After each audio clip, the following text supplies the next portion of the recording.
જય શ્રી કૃષ્ણ, જય માતાજી મિત્રો, કેમ છો બધા? તો આજે છે આપણા 2025નો બીજો દિવસ અને આજે આપણે કોલકાતા શહેરના ખાલી દર્શન કરવાના છે. એટલે મંદિર નથી પણ શહેરથી નીકળવાનું છે ખાલી કોલકાતા, એટલે જોવાની મજા આવશે. આ બાજુ હાલે છે ચા પાણી.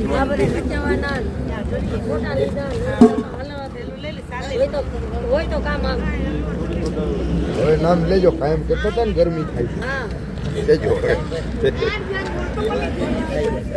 અને મિત્રો આપણે કાયમ ગરમી થતી હતી, ગુજરાતથી નીકળ્યા ત્યારે નથી થતી, પણ આપણે મહારાષ્ટ્ર બાજુ ગયા ત્યારે થતી હતી, એટલે ગરમી થતી હતી ત્યારથી.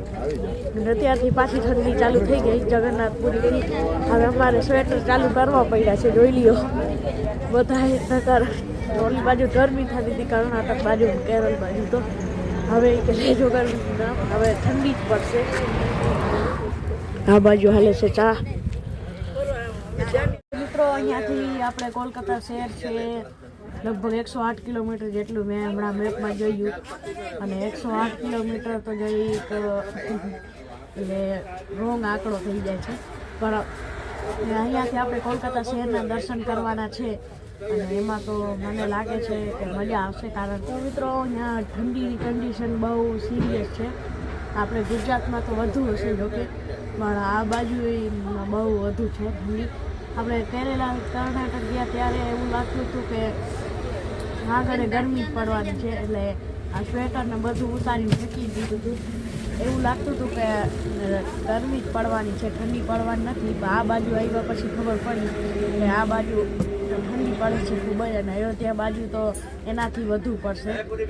તો હવે આ બાદ આવે છે ગંગાસાગર, જેની અંદર સ્નાનનો આપણે સ્વખર્ચે છે. તો હાલમાં હમણાં જ બસ ચાલુ થવાની છે. તો મિત્રો જેવો કે તમને યાદ હશે કે કેટલાક 20-40 વર્ષ પહેલાં એક ગાડી હતી ટ્રેન્ડમાં, હિન્દુસ્તાન મોટર્સની ગાડી હતી, એમ્બેસેડર, જે લગભગ તો ઘણા લોકોને ભૂલાઈ ગયો છે. એમને યાદ નથી, હું એમને યાદ દેવડાવું કે એ ગાડી 1958થી લઈ 2024 સુધી એ પ્રોડક્શનમાં રહી હતી. હિન્દુસ્તાન એમ્બેસેડર હતી એ 56 વર્ષ સુધી પ્રોડક્શનમાં રહી હતી એ ગાડી. અને એ આપણા ગુજરાતમાં તો હવે દેખાવી બંધ થઈ ગઈ છે, પણ એ કોલકાતામાં ઘણી બધી છે. હમણાં 5-6 એમ્બેસેડર મેં જોઈ પાછળ. કોક પીળી હતી તો કોક સફેદ હતી કે એવી કંઈક હતી. હિન્દુસ્તાન મોટરવાળાની ગાડી હતી એ. અને વચમાં કેટલાક વર્ષ તો એવા આવ્યા હતા કે આખા ભારતના રોડ પર એમ્બેસેડર દેખાતી હતી, બીજી કોઈ ગાડી જોવા મળતી નહોતી.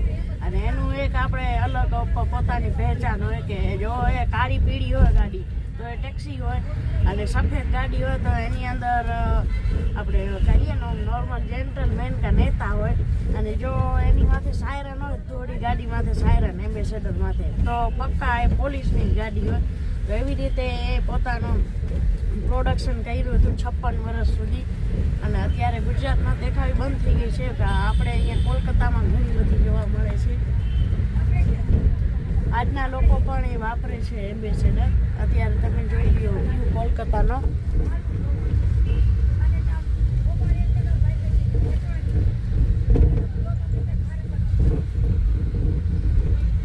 ખૂબ જ મજા આવે છે અહીં જોતા.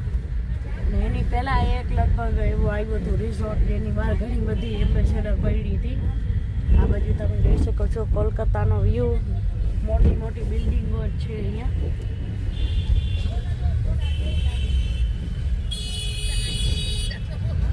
સાઉથની અંદર આપણે કહી શકીએ કે સૌથી અમીર જે શહેર આપણે ગણતરીમાં લઈએ તો એની અંદર કોલકાતા નંબર 1 સ્થાને આવે.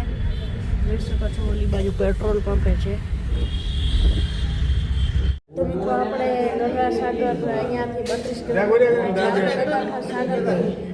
કિલોમીટર આગળ બ્રેક માર્યો છે. અને અહીંયાથી ગંગાસાગર 32 કિલોમીટર થાય છે. મિત્રો ઓલી બાજુ જમવાનું હજી હાલે છે ને આપણે જમી લીધું છે. અને તો હાલો આજના વ્લોગ માટે આટલું જ. આજે આપણે જોયું કે આજે આપણે કલકત્તા શહેરના દર્શન કર્યા, બસ આટલું જ હતું. અને અહીંયાથી ગંગાસાગર 32 કિલોમીટર દૂર છે, એટલે કાલે આપણે ગંગાસાગરમાં જશું. તો આજે મને રજા આપો. આજના વ્લોગ માટે બસ આટલું જ. ચાલો મળીએ કાલે નવા વ્લોગ સાથે. Bye bye.